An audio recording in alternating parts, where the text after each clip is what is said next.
What if I told you that one of the world's most sanctioned nations, known for its nuclear ambitions and oil wealth, is forging powerful new alliances, not with global superpowers, but with a continent long ignored in global diplomacy? What if I told you that Iran is building an unexpected partnership with Africa that's got the West deeply concerned? This isn't fiction. This is today's reality. In a bold move that has startled Western policymakers, Iran is reaching across continents to build deep, strategic ties with African nations, some of which are also being politically sidelined or economically sanctioned by the very same global powers. This is a story of two worlds colliding, Africa's rising independence and Iran's strategic defiance. Let's begin where the story ignites: the West's increasing isolation of Africa following a series of military coups. Several African nations have faced international backlash due to recent regime changes. Sanctions, suspended trade agreements, and frozen foreign aid have become the norm. But here's the twist: rather than returning to the West's fold, many of these African nations are turning east, and towards Iran. So why is the West so worried? Because Iran isn't just any partner. Iran is one of the most sanctioned nations on Earth, facing embargoes from the United States, Europe, and international bodies for decades. And yet, despite this, Iran has not only survived but thrived in its own way. For over 44 years, Iran has managed to sell oil, evade financial restrictions, and build robust international networks. Now, Iran is turning its strategic gaze to Africa. And it's not a casual visit. On July 12, 2023, Iranian President Ibrahim Raisi began a historic tour across the African continent. His mission?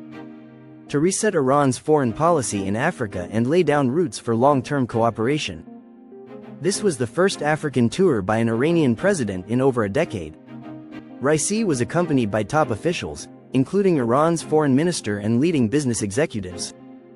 Over 3 days, they met with heads of state and high-ranking officials in Kenya, Uganda, and Zimbabwe, nations that have shown both economic potential and political flexibility. But these weren't just handshakes and photo ops.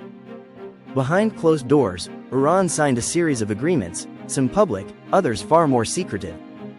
The West fears that these include deals related to nuclear knowledge transfers, infrastructure development, and oil diplomacy. And they might not be wrong to worry. Iran has already been helping Russia survive Western sanctions. It has mastered the art of circumventing economic restrictions and is now offering this blueprint to Africa. Why? Because Africa needs it. In countries like Niger, sanctions have disrupted access to basic needs, food, medicine, and fuel. Iran steps in not only with humanitarian aid but with strategies to help these nations become more self-reliant. This isn't just diplomacy. It's a survival alliance. In Zimbabwe, Iran has invested in tractor factories and agricultural support since 2008. In Uganda, Iran trains locals in fisheries and farming. Iran isn't just dropping off aid, it's helping African nations stand on their own. Kenya, long a trading partner of Iran, imports Iranian chemicals, carpets, and fuels. In return, it exports tea and agricultural goods. But under Raisi's new initiative, Iran is planning even more ambitious steps, like establishing an Iranian automobile manufacturing plant in Mombasa. Now let's talk about power. These African countries, Kenya, Zimbabwe, and Uganda, have seats on some of the world's most important diplomatic stages: the UN General Assembly, the Security Council, and the International Atomic Energy Agency. That means their support, or opposition, on issues like Iran's nuclear program carries weight. Iran knows this. And it's leveraging it. By fostering goodwill, Iran can influence key international votes, gain sympathy against sanctions, and potentially strengthen its position in nuclear negotiations. And the nuclear angle goes even deeper. Both Zimbabwe and Uganda have uranium, an essential element in nuclear energy and weaponry.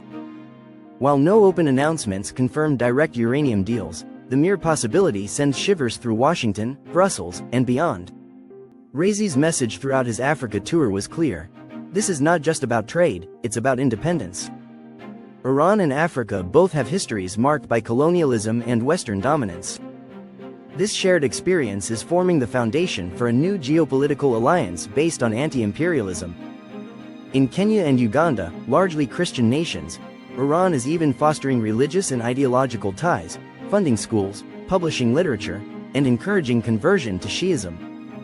Between 1962 and 2018, Iran's total trade with Africa averaged only about 2.5% of its overall economy. But that's about to change. Raisi declared his intent to boost trade to over $2 billion, starting with the 2023 tour. The goal? Long-term economic diplomacy that benefits both sides. But there's another angle: symbolism. This isn't just Iran seeking markets. It's Iran sending a message: we are not isolated. We have friends. We have influence. We are building a world where the West's sanctions no longer determine destiny. That's a powerful narrative. And Africa is listening. Let's not forget, Iran has also been forming ties with military-run nations like Niger and Burkina Faso, countries recently caught in the grip of post-coup sanctions and diplomatic exile. Iranian officials have met with military leaders, offered economic support, and proposed joint commissions to facilitate long-term cooperation. In Burkina Faso, Iranian delegates discussed projects in commerce, industry, and political solidarity. In Niger, Iran's energy expertise is being viewed as a lifeline. This is how a new bloc is forming, a union of the sanctioned. From Venezuela and Cuba to Zimbabwe and Burkina Faso, Iran is building what can only be described as an anti-sanctions alliance, a coalition of nations marginalized by Western power structures but bound together by necessity, trade, and ideology. As Raisi said during his tour, Africa is a continent of opportunity. He's not just referring to economic gains. He's talking about political transformation. In Zimbabwe, Raisi was welcomed as a brother. Massive crowds cheered his arrival. The two nations signed 12 new agreements covering agriculture, energy, science, and even medical research. Plans are underway for joint tractor factories and pharmaceutical ventures. Even nuclear energy, though never mentioned explicitly, hangs in the background. Let's be clear, the West is watching all of this with concern.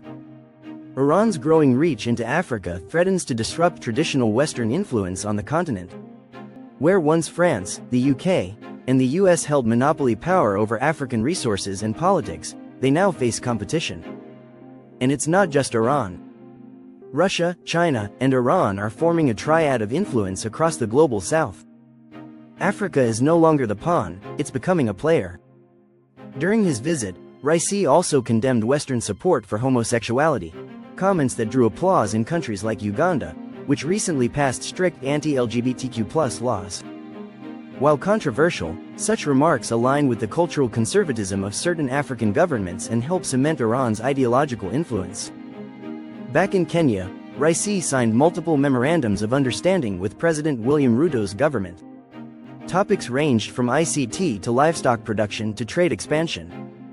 But more importantly, they signaled a new level of seriousness in Iran-Africa relations. In diplomatic terms, this was a reset. From Tehran's perspective, this isn't just outreach. It's survival. Since the US withdrawal from the Iran nuclear deal in 2018, sanctions have tightened. Iran's banking, energy, and shipping sectors have been crippled. But instead of folding, Iran adapted. And now it's teaching others how to do the same. This playbook, built on endurance, underground trade, oil swaps, and bilateral deals outside the dollar system, is being offered to Africa. A new world order may be on the horizon. Not one dominated by sanctions and single hegemonies, but one where regional alliances, cultural ties, and mutual interests build strength. As Iran continues to ink deals with Africa's political elite, the West is losing its monopoly on influence.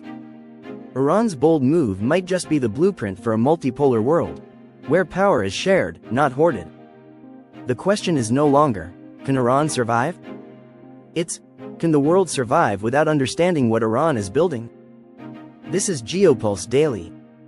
Subscribe now to follow how the world is changing, one alliance at a time.